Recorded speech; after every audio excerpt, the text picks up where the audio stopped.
تیری رضا پہ کھلے آنکھ لب پہ ہو میرے، ذکر تیرا تیرے پیار پر درود و سلام۔ الحمدللہ رب العالمین والصلاة والسلام علی سید المرسلین، اما بعد فاعوذ باللہ من الشیطان الرجیم، بسم اللہ الرحمن الرحیم۔ الصلاة والسلام علیک یا رسول اللہ وعلی آلک واصحابک یا حبیب اللہ۔ الصلاة والسلام علیک یا نبی اللہ وعلی آلک واصحابک یا نور اللہ۔ ایس ڈی این چینل کے ناظرین، الحمدللہ صبح کے بابرکت لمحات میں ایک بار پھر حاضر ہیں آپ کے لیے ایک نئی صبح کا پروگرام لے کر۔ اس پروگرام میں کسی ایک موضوع پر گفتگو کی جاتی ہے اور نعت شریف بھی سنائی جاتی ہے، کلام پڑھے جاتے ہیں۔ اللہ تعالیٰ صبح کے بابرکت لمحات میں ہمارے لیے بھی برکتیں عطا فرمائے۔ اور آج جمعہ کا دن بھی ہے، اور جمعہ کا دن ایسے ہی فضیلت والا ہے، رحمت و برکتوں والا ہے کہ جمعہ کے دن یعنی جمعرات کے دن غروب آفتاب سے لے کر جمعہ کے دن غروب آفتاب تک ہر نیک عمل کا ثواب جو ہے وہ 70 گنا زیادہ بڑھا دیا جاتا ہے۔ تو ناظرین بھی آج کے اس مبارک دن درود پاک کی کثرت کرے، نیکیاں کرے، صدقہ و خیرات کرے۔ اللہ تعالی ہمیں اس دن کی جو ہے بابرکت لمحات میں جو ہے نیکیاں کثیر کرنے کی توفیق عطا فرمائے۔ آئیے سلسلے کا آغاز جو ہے قرآن پاک کی تلاوت سے کرتے ہیں۔ اللہ تعالی ہمیں قرآن پاک کی برکتوں سے مالا مال فرمائے۔ جب بھی قرآن بلند آواز سے پڑھا جائے تو جو لوگ سننے کے لیے حاضر ہیں ان پر توجہ کے ساتھ سننا جو ضروری ہوتا ہے۔ آپ بھی اس کی برکتیں اپنے گھروں میں بھی حاصل کریں، اس کو سن کر جو ہے اس کی برکتیں حاصل کریں۔ بہار شریعت میں ہے کہ قرآن پاک کو سننا قرآن پاک کو پڑھنے سے بھی افضل ہے۔ تو ہم بھی آئیے توجہ کے ساتھ سنتے ہیں۔ صلو علی الحبیب صلی اللہ تعالی علی محمد وعلی آلہ واصحابہ وبارک وسلم۔ اعوذ باللہ من الشیطان الرجیم، بسم اللہ الرحمن الرحیم۔ وَهُوَ الْغَفُورُ الْوَدُودُ ذُو الْعَرْشِ الْمَجِيدُ، فَعَّالٌ لِمَا يُرِيدُ۔ هَلْ أَتَاكَ حَدِيثُ الْجُنُودِ فِرْعَوْنَ وَثَمُودَ، بل الذین کفروا فی تکذیب واللہ من ورائہم محیط، بل هو قرآن مجید،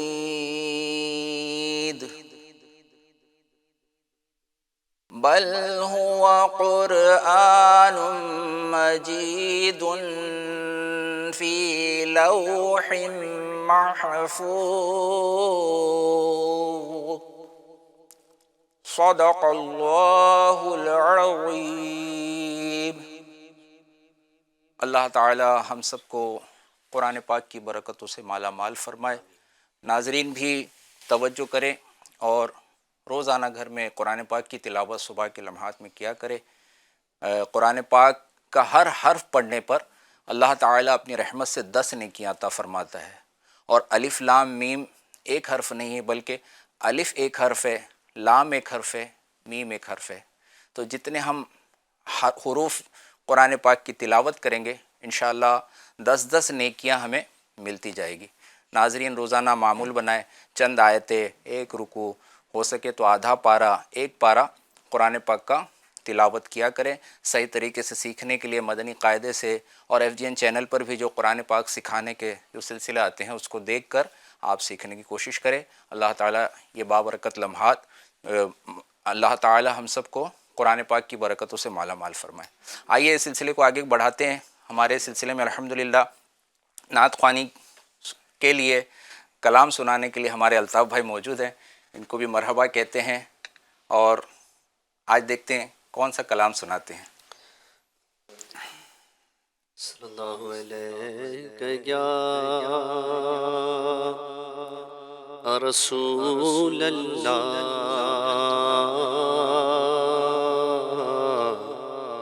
وسلم علیہ یا حبیب اللہ۔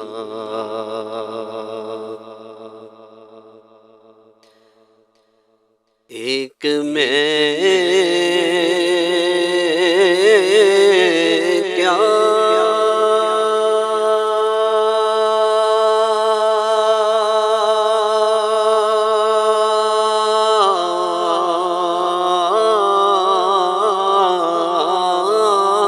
میرے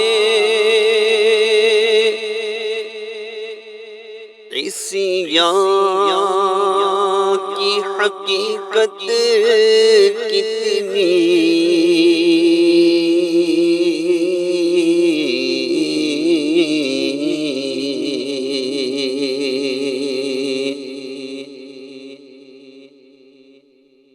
ایک میں کیا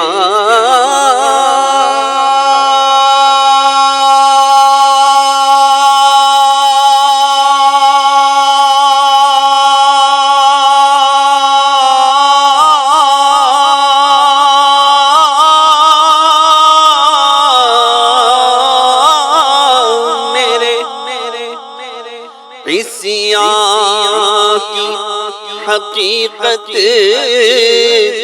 کتنی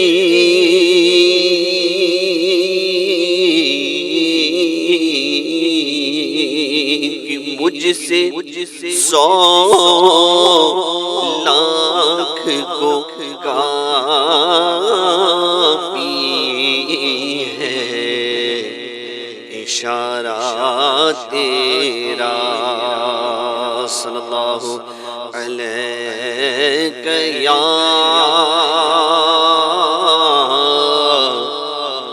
رسول اللہ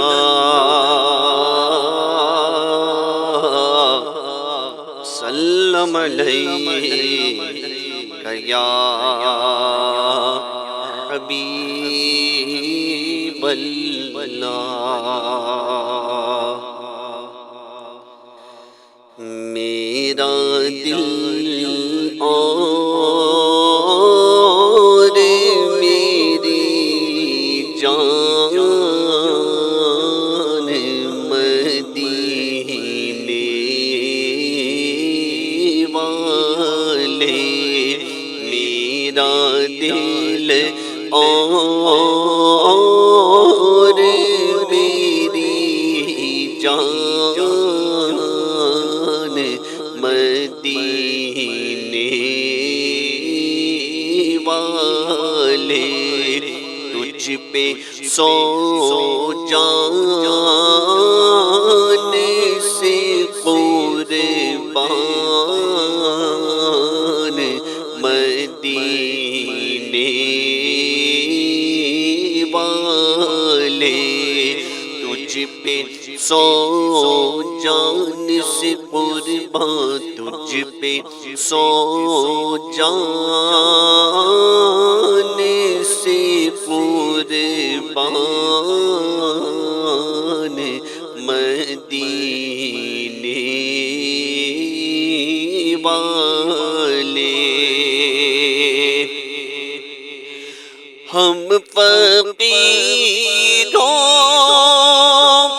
پہ بھی نظر کرم ہو جائے، ہم فقیروں پہ بھی نظر کرم ہو جائے، گل پشاں ہے تیرا دامان مدینے والے گلفشاں ہے تیرا دامان مدینے والے بھر دے میرے آقا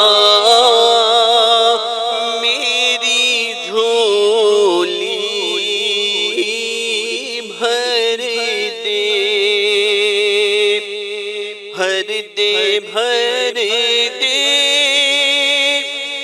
میرے آقا میری جھولی بھر دے اب نہ رکھ بے سرو سامان مدینے والے اب نہ رکھ بے سرو سامان مدینے والے تیرا در چھوڑ کے جاؤں تو کہاں جاؤں میں میرے آقا میرے سلطان مدینے والے ہر تمنا زیارت نے کیا دل بے چین ہر تمنا زیارت نے کیا دل بے چین پھر مدینے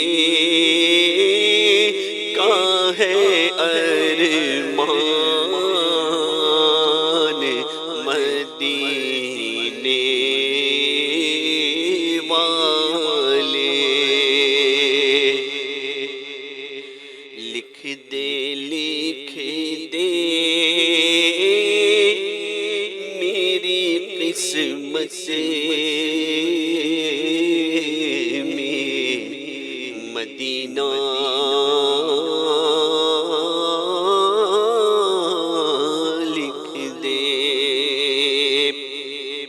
لکھ دے میری قسمت میں مدینہ لکھ دے ہے تیری ملک قلم دان مدینے والے سبز گنبد کی فضاؤں میں بلا لو آقا تیرا غافل گئے پریشان شان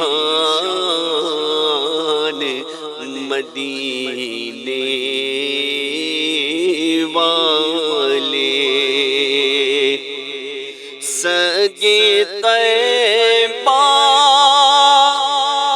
مجھے سب کہہ کے پکارے بے دم یہی رکھے میری پہچان مدینے والے تجھ پہ سو جان سے قربان مدینے والے.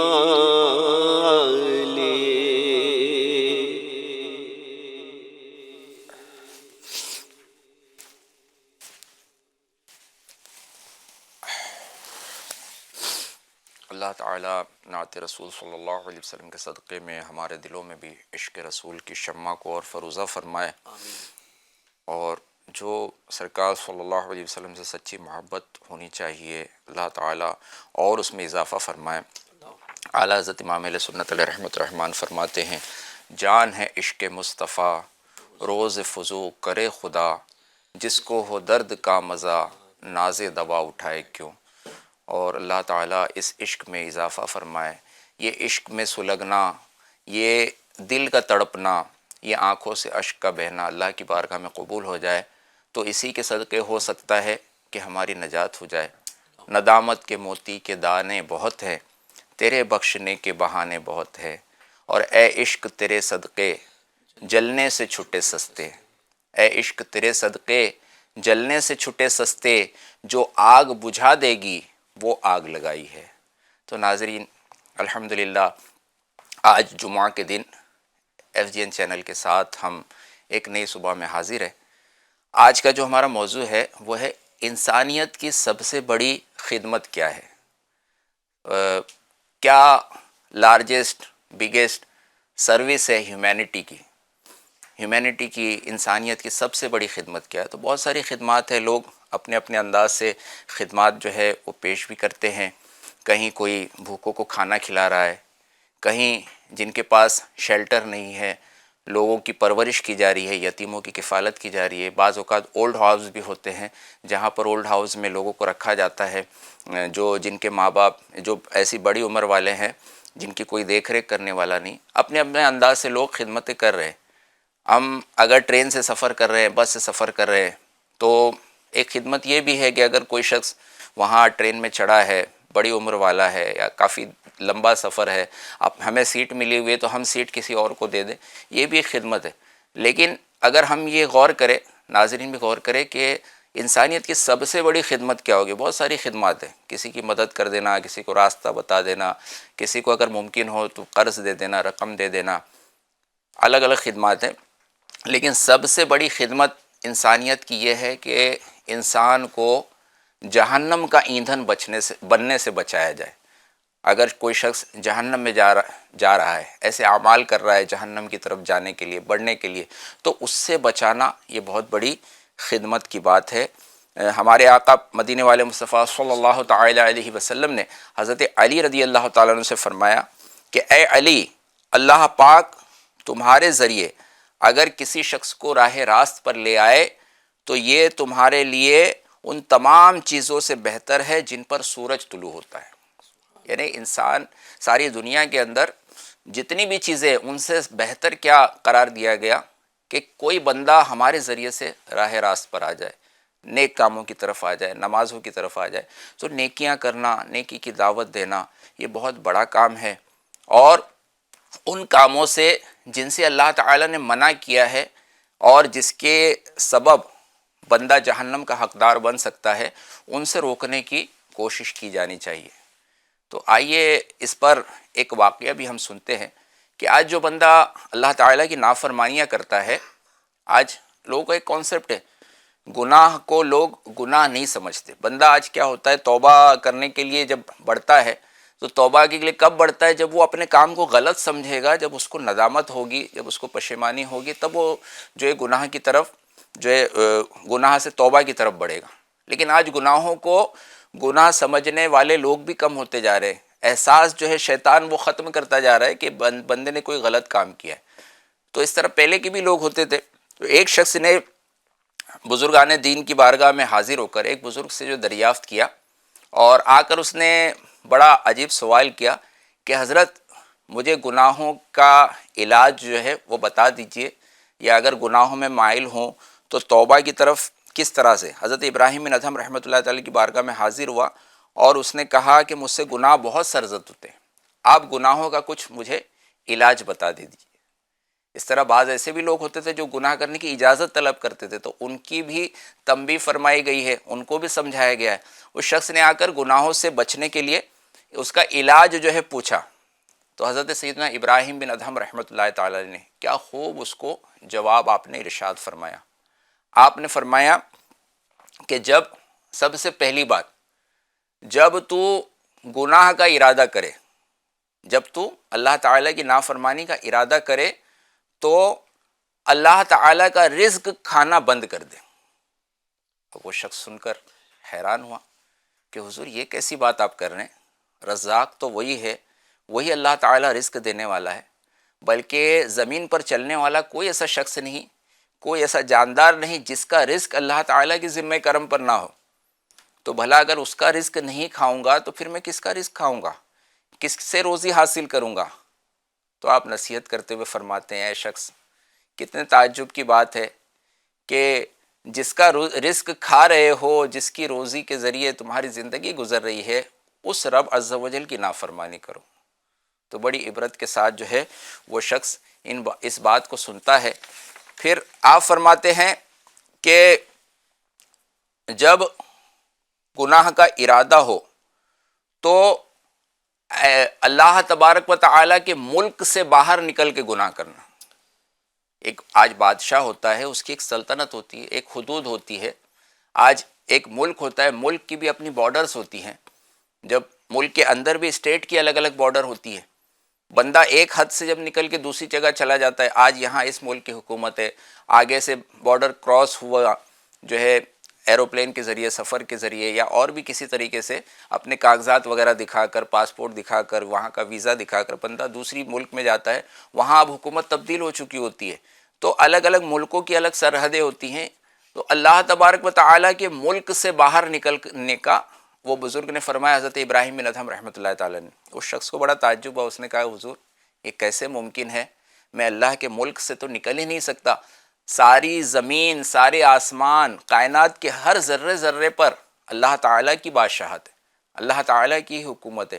اللہ تبارک و تعالیٰ کا ملک جو ہے اتنا بڑا ہے کہ میں اس ملک سے باہر بالکل نہیں جا سکتا. ہر جگہ اللہ تعالیٰ کی ہی جو ہے اللہ تعالیٰ کا ملک ہے. آپ فرماتے ہیں بڑے شرم کی بات ہے کہ اللہ کے ملک ہی میں رہو اور اس کی نافرمانی کرو، گناہ کرو. تو اب اس کو بڑی عبرت ہوتی ہے. پھر آپ فرماتے ہیں کہ جب گناہ کا ارادہ کرو تو ایسی جگہ جا کر گناہ کرو کہ جہاں اللہ نہ دیکھ رہا ہو، اللہ تبارک و تعالیٰ نہ دیکھے، ایسی جگہ چھپ کر گناہ کرو. وہ شخص کہتا ہے کہ حضور کیسی بات کر رہے ہیں آپ، میں جہاں بھی جاؤں گا اللہ تعالیٰ مجھے دیکھ رہا ہے، اللہ تعالیٰ سمیع ہے، اللہ تعالیٰ بصیر ہے، بلکہ میرے دل کے حال سے بھی اللہ واقف ہے. دلوں پر جو کچھ خطرات گزرتے ہیں، جو وسوسے آتے ہیں، اللہ تعالیٰ ان کو بھی جاننے والا ہے. ہر پست سے پست آواز کو سننے والا ہے، کوئی بات اس سے چھپی بھی نہیں ہے.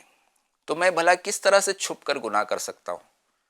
آپ فرماتے ہیں بڑی شرم کی بات ہے کہ جب تمہارا رب تمہیں دیکھ رہا ہو اور تمہیں بھی اس بات کا یقین ہے کہ اللہ سمیع ہے، اللہ بصیر ہے اور اللہ مجھے دیکھ رہا ہے، پھر بھی ایسے عالم میں اور اس یقین کے باوجود اللہ دیکھ رہا ہے، اس کے باوجود تم گناہ کرو، تم اللہ تعالیٰ کی نافرمانی کرو.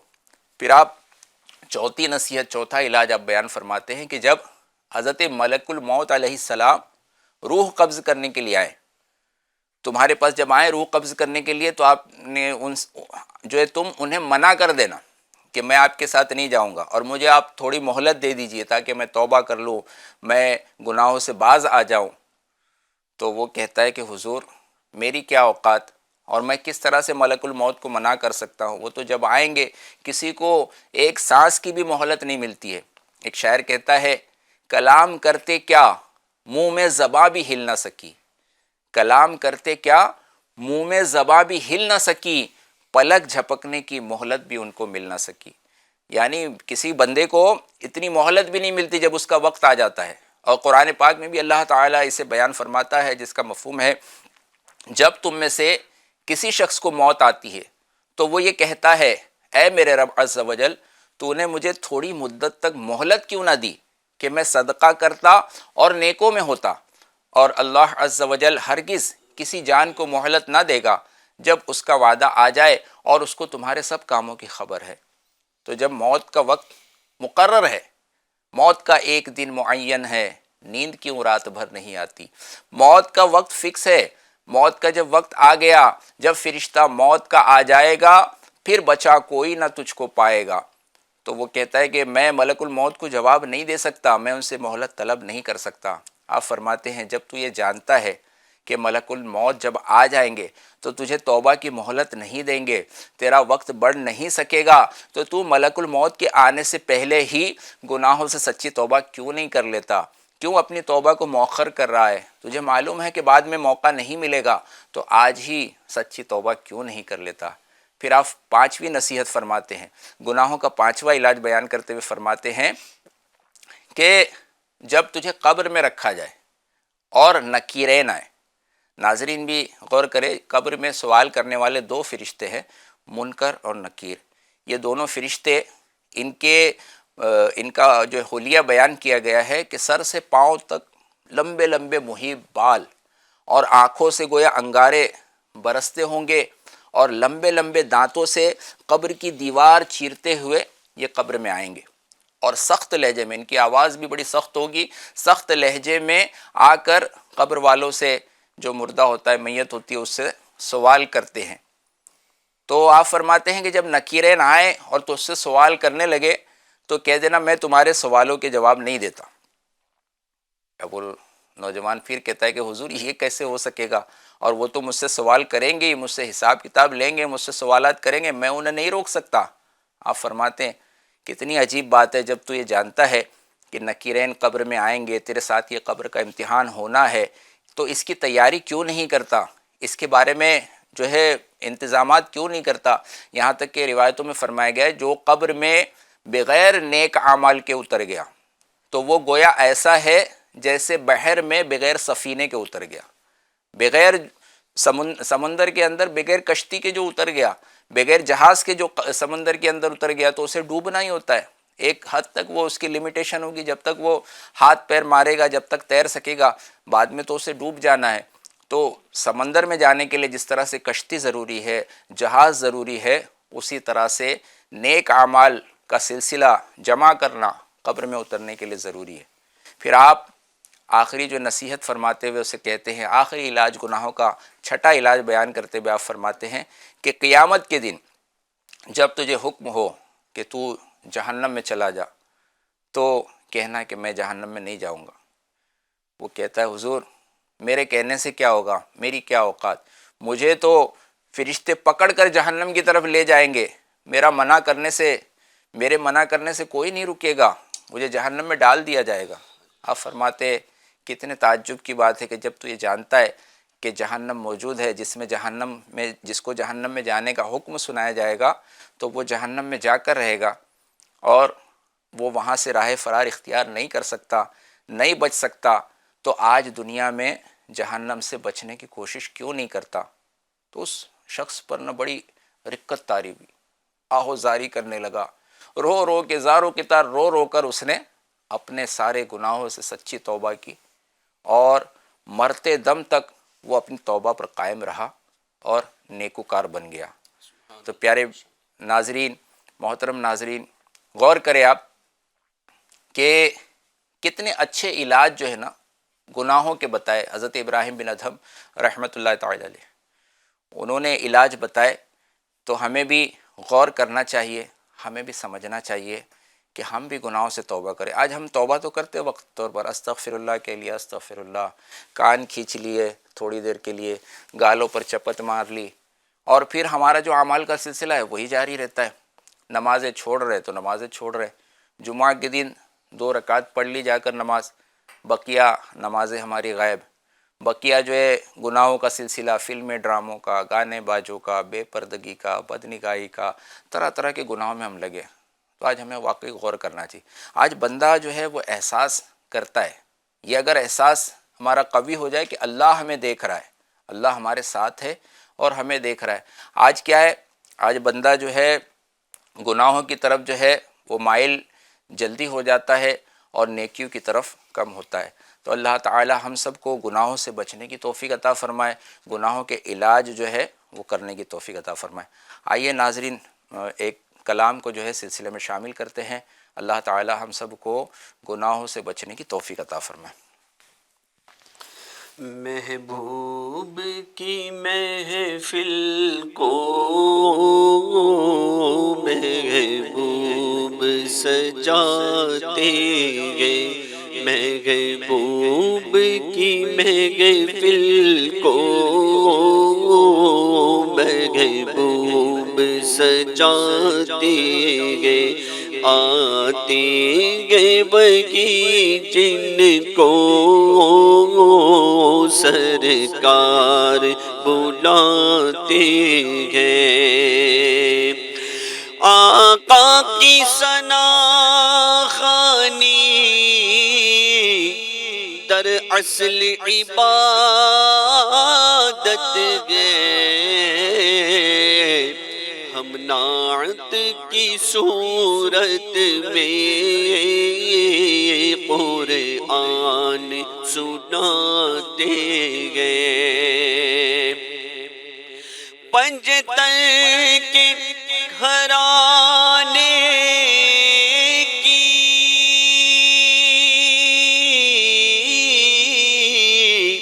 عظمت تو ذرا دیکھو،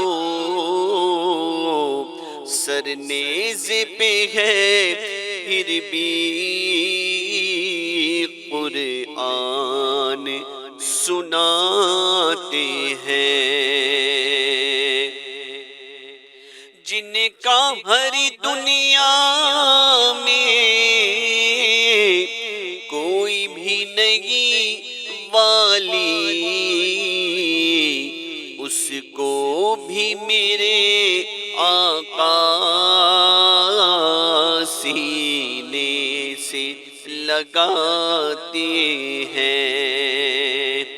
اللہ کے خزانوں کے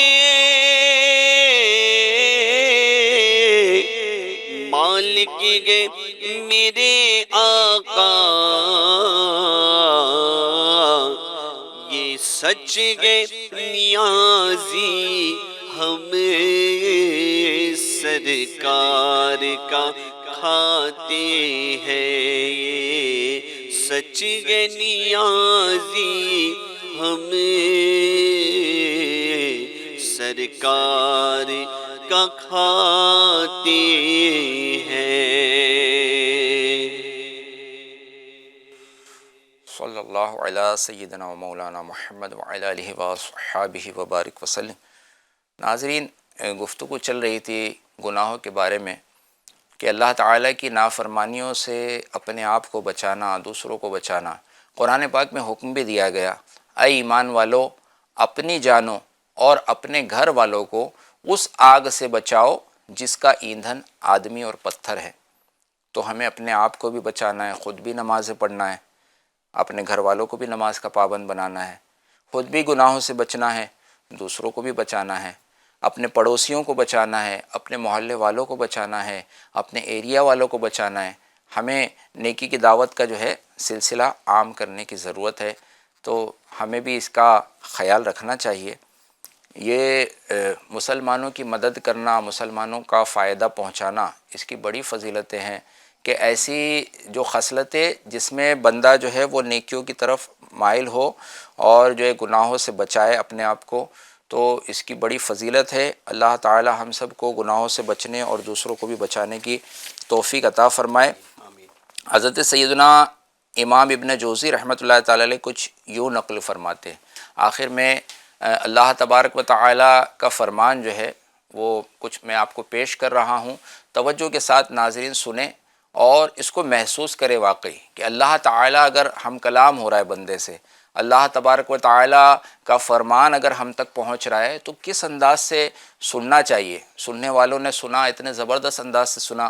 حضرت بشر حافی رحمۃ اللہ تعالی علیہ ایک اللہ کے ولی گزرے ہیں، یہ توبہ سے قبل جو نا بہت بڑے شرابی تھے، شراب پیا کرتے تھے، شراب کے نشے میں دھت رہا کرتے تھے، لیکن ایک بار انہوں نے بسم اللہ شریف کا ایک پرزہ جو ایک کاغذ کا ٹکڑا دیکھا، اس کو آپ نے گرا ہوا دیکھا، زمین پر پڑا ہوا، اور مطلب اس پہ نجاست وغیرہ لگی ہے، آپ نے عطر خریدا اور جا کر اس کو عطر لگا کر اونچی جگہ پر رکھ دیا، تو اللہ تعالیٰ نے اتنا بلند مقام عطا فرمایا۔ ایک شخص کو اس وقت کے ایک وہ بزرگ کو، ولی کو بشارت ہوتی ہے کہ جاؤ ہمارا پیغام بشر کی طرف لے جا کر سنا دو کہ جس طرح تم نے ہمارے نام کی تعظیم کی، ہم بھی تمہارا مرتبہ بلند کریں گے، تمہیں پاک کریں گے، تمہارا مرتبہ بلند کریں گے۔ اب انہوں نے سوچا کہ تو شرابی شخص ہے، لیکن پھر بعد میں خواب میں آپ نے سوچا میں نے کوئی غلط خواب تو نہیں دیکھا، لیکن دوبارہ خواب میں بتایا گیا کہ ہمارا یہ پیغام بشر کی طرف ہے۔ تو وہ پہنچے، ان کو پیغام سنایا، حضرت بشر حافی رحمۃ اللہ تعالی نے سنا تو جھوم گئے کہ اللہ کا فرمان میرے لیے آیا ہے، اللہ کی طرف سے پیام میرے لیے آیا ہے۔ تو یہ سن کر آپ نے مطلب اس کو بہت وہ کیا، اور اتنے بلند مرتبے پر آپ پہنچے کہ آپ اللہ تبارک و تعالیٰ کی انوار تجلیات کو اس طرح سے دیکھتے رہتے، مشاہدہ کرتے رہتے کہ آپ نے جوتا پہننا چھوڑ دیا۔ تو آپ نے جوتا پہننا چھوڑا تو جو لوگ تھے، جو چوپائے تھے، چوپائے نے راستے میں غلاظت کرنا، گوبر وغیرہ کرنا بند کر دیا کہ حضرت بشر حافی کے پاؤں جو ہے نا وہ اس سے جو ہے ناپاک نہ ہو جائے، ان کا احترام کرنا شروع کر دیا۔ تو ایسے سنا کرتے، تو آئیے اللہ کا ایک کلام جو ہے، فرمان جو ہے میں سناتا ہوں، توجہ کے ساتھ سماعت فرمائیں۔ حضرت سیدنا امام ابن جوزی رحمۃ اللہ تعالی علیہ اللہ تعالیٰ کا ایک فرمان کچھ یوں نقل کرتے ہیں کہ اے ابن آدم، توجہ کے ساتھ ناظرین اور دل کے محسوسات کے ساتھ جو ہے نا اس کو سنیں۔ اے ابن آدم، تو کتنا آزاد ہے رہے، مجھ سے مانگتا ہے تو میں تجھے عطا نہیں کرتا، کیونکہ میں جانتا ہوں کہ تیرے حق میں کیا بہتر ہے۔ جب تو مجھ سے اتنے مانگنے میں اصرار کرتا ہے تو میں تجھ پر رحم و کرم کی نظر کرتا ہوں اور تیری مانگی ہوئی شے تجھے عطا فرما دیتا ہوں۔ پھر جب تو میرے عطا کردہ شے پا کر میری نافرمانی کرنے لگتا ہے تو میں تجھے ذلیل و رسوا کر دیتا ہوں۔ میں کس قدر تیری بہتری چاہتا ہوں اور تو کتنی میری نافرمانیاں کرتا ہے۔ قریب ہے کہ میں تجھ سے ناراض ہو جاؤں، اور ایسا ناراض ہو جاؤں کہ اس کے بعد کبھی راضی نہ ہوں۔ اس کے بعد آپ ایک اور فرمان عالی شان کچھ یوں نقل کرتے ہیں کہ اے میرے بندے، ذرا سوچے، ذرا تصور کرے ناظرین، اللہ تعالیٰ اگر ہم سے فرمائے اے میرے بندے، بندے کے لیے کس قدر غور کرنے، توجہ دینے کا مقام ہے۔ اے میرے بندے، کیا میں نے تجھ میں روح نہیں پھونکی؟ کیا تو کب تک میری نافرمانی کرتا رہے گا؟ حالانکہ میں نے تجھے اپنا رزق کھلایا، تجھ پر احسان کیا، تو میں نے تجھے اپنے دست قدرت سے پیدا کیا، اور کیا تو یہ نہیں جانتا تھا کہ میں اپنی نافرمانی کرنے والوں کے ساتھ کیسا معاملہ کرتا ہوں، کیسی گرفت کرتا ہوں، اور اپنی اطاعت کرنے والوں کو کیسے انعامات دیتا ہوں؟ جب مصائب آتے ہیں تو مجھے یاد کرتا ہے، لیکن جب تو خوشحال ہوتا ہے تو مجھے بھول جاتا ہے۔ نفسانی خواہشات نے تیری چشم بصیرت کو اندھا کر دیا ہے۔ تو کب تک سستی کرتا رہے گا؟ کب گناہوں سے توبہ کرے گا؟ اگر میں تجھے امان دوں تو ایسے گھر کو چھوڑ دے جس کی صفائی حقیقت میں میلا پن ہے اور امید جھوٹی ہے۔ تو نے میرے قرب کو گھٹیا شے کے عوض بیچ دیا، حالانکہ میرا کوئی شریک نہیں ہے۔ میں تیرے پاس اس وقت کیا جواب ہوگا جب تیرے اعضاء تیرے خلاف گواہی دے رہے ہوں گے۔ پیارے پیارے محترم اسلام بھائی، ہمیں واقعی غور کرنا چاہیے۔ قرآن پاک بھی ہم اللہ کا کلام جب پڑھے تو ترجمہ کنز الایمان سے اعلیٰ حضرت امام اہل سنت کا ترجمہ پڑھ کر اس کو شامل کرنے کی ہم کوشش، اس کو سمجھنے کی کوشش کریں کہ اللہ تعالی ہم سے کیا فرما رہا ہے۔ آج دوستوں کے میسیجز آتے ہیں، واٹس ایپ پہ آتے ہیں، ای میل پر آتے ہیں، ہم دیکھتے ہیں، پڑھتے ہیں، سنتے ہیں اور سمجھتے ہیں، جلدی رپلائی کرتے ہیں، لیکن اللہ کا کلام اگر ہم سنیں سمجھے تو یہ بہت اہم کام ہے کہ ہم اپنے آپ کو بھی بچائیں، دوسروں کو بچانے کی کوشش کریں۔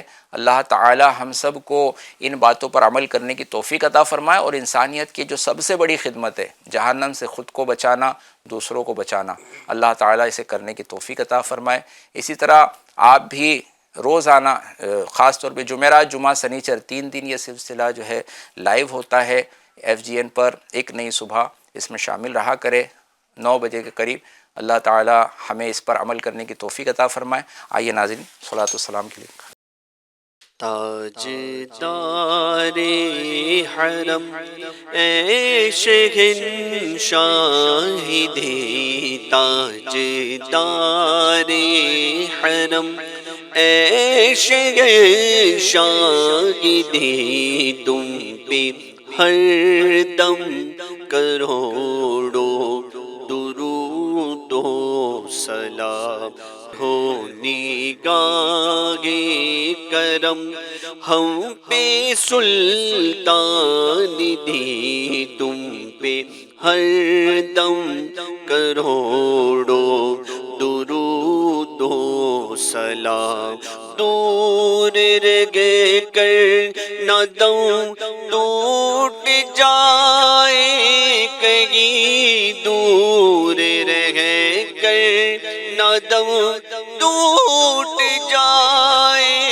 کہیں، کاش طیبہ میں میرے ماہ مبین دفن ہونے کو مل جائے، دو غز زمین تم پہ ہر دم کروڑوں درود و سلام، پھر بلا لو مدینے میں عطار کو، یہ تڑپتے ہیں طیبہ کے دیدار کو، کوئی اس کے سوا آرزو ہی نہیں، تم پہ ہر دم کروڑوں